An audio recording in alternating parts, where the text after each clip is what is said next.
एक दिन सुबह सुबह सभी शिष्य बुद्ध के प्रवचन सुनने के लिए एक साथ बैठे हुए थे। कुछ देर बाद बुद्ध अपने साथ एक रस्सी लेकर आए।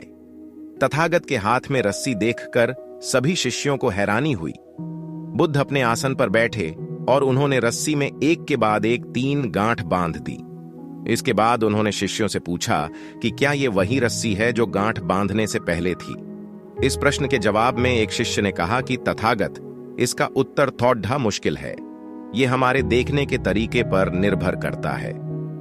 एक तरह से तो रस्सी वही है, इसमें कोई बदलाव नहीं है। एक अन्य शिष्य ने कहा कि अब इसमें 3 गांठें लगी हुई हैं जो कि पहले रस्सी में नहीं थीं। इसे बदला हुआ भी कह सकते हैं। कुछ शिष्यों ने कहा कि वास्तव में मूल रूप से रस्सी वही है, लेकिन बदली हुई दिख है, लेकिन इसका मूल स्वरूप बदला नहीं है।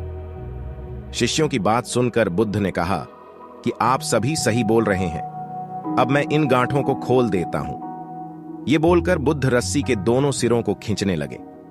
बुद्ध ने पूछा कि क्या इस प्रकार रस्सी की गांठें खुल जाएंगी।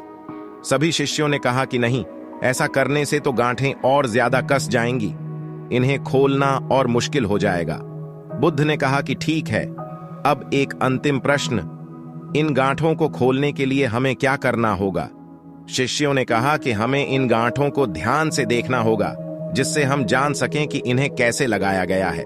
इसके बाद हम गांठें आसानी से खोल सकते हैं। बुद्ध इस जवाब से संतुष्ट हो गए और उन्होंने कहा कि ये सही बात है। हम परेशानियों में फंसे रहते हैं और बिना कारण जाने ही उनका हल खोजने लगते हैं, जबकि हमें पहले समस्याओं के मूल को समझना चाहिए। जब समस्याओं की वजह समझ आ जाएगी तो उन्हें सुलझाना बहुत ही आसान हो सकता है।